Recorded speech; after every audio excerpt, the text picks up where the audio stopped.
से Trump situation room में पहुंचे हैं और सिचुएशन रूम में पहुंचकर 45 मिनट तक बैठक करते हैं। सेंटकॉम कमांडर ने ट्रंप को बड़ी जानकारी दी है। अंतिम प्रहार की तैयारी को लेकर फाइनल इस तस्वीर को दिखाने के लिए जो जानकारियां हैं वो दी गई है सिचुएशन रूम में बाकायदे डोनाल्ड ट्रंप।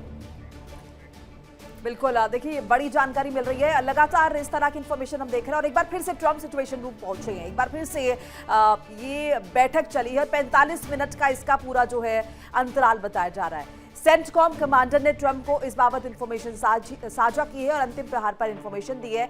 इस बीच ट्रंप ने ईरान को एक बार फिर से चेता दिया, एक बार फिर से ट्रंप ने ईरान को चेता दिया है और ये बता दिया कि हम किस तरीके से तुम पर हावी हो सकते हैं। ईरान पर राउंड 2 अटैक का प्लान तैयार है और ये भी कह दिया है कि अगर डील नहीं तो 14 दिन में तबाही हो जाएगी। ये साफ तौर पर कह दिया गया। खाड़ी में फुल एंड फाइनल की तैयारी का भी जिक्र किया गया। बिल्कुल, और डील नहीं तो 14 दिन के भीतर भीषण तबाही आएगी। और ये जो एक तरह से ये मूव है, इस मूव को कितना ज्यादा स्ट्रेटेजिक मूव माने, जिसमें इस तरीके की बातों का जिक्र फुल एंड फाइनल तौर पर इस युद्ध को लेकर तैयारी को लेकर तस्वीर दिखाना।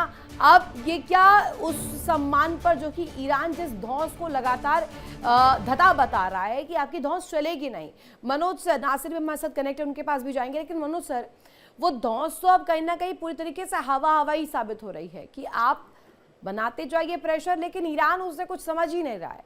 आप एक तरफ खाड़ी को लेकर के तस्वीर देख रहे हैं, लेकिन ईरान पर राउंड 2 का अटैक अब ये कितना ज्यादा कारगर होगा? ऐसा लग रहा है कि नॉर्मली हम लोग देखते हैं कि ईरान भी और अमेरिका भी अपने अपने स्तर से वो क्लेम करते रहता है और दोनों देश ये कोशिश कर रहा है कि हम जीत के हम जो है बाहर निकलें, लेकिन बहुत मुश्किल लग रहा है क्योंकि ईरान का जिस तरह से ज्योग्राफी है उस आधार पे नहीं कहा जा सकता है कि ईरान जो है अभी हथियार वो मतलब आगे नहीं बढ़ेगा युद्ध में। और स्वाभाविक है कि अमेरिका के साइड से ये इंटेंशन है कि हम किसी न किसी तरह से ईरान के इकोनॉमिक कंडीशन को कितना ज़्यादा से ज़्यादा जो है डिस्ट्रॉय कर दें, ताकि ईरान को आगे बढ़ने में, प्रोग्रेस करने में 10 साल, 15 साल, 20 साल लग जाए और मिडिल ईस्ट में जो अमेरिका का वर्चस्व है वो बरकरार रहे। वहीं मुझे लगता है ईरान का भी यही सोचना है कि जब तक जीत करके इस युद्ध से ईरान बाहर नहीं निकलेगा तब तक जो है वो मिडिल ईस्ट में जो दबदबा है ईरान का वो कम हो जाएगा।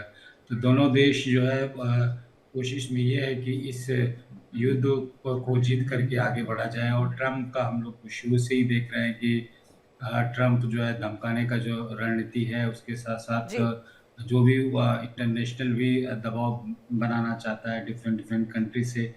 देखिए इंडिया डेली 24/7 अब आपकी स्मार्ट टीवी पर। इंडिया डेली मौजूद है सभी डिजिटल प्लेटफॉर्म पर लाइव और लगातार। इंडिया डेली 24/7 हर दिन राष्ट्र को समर्पित।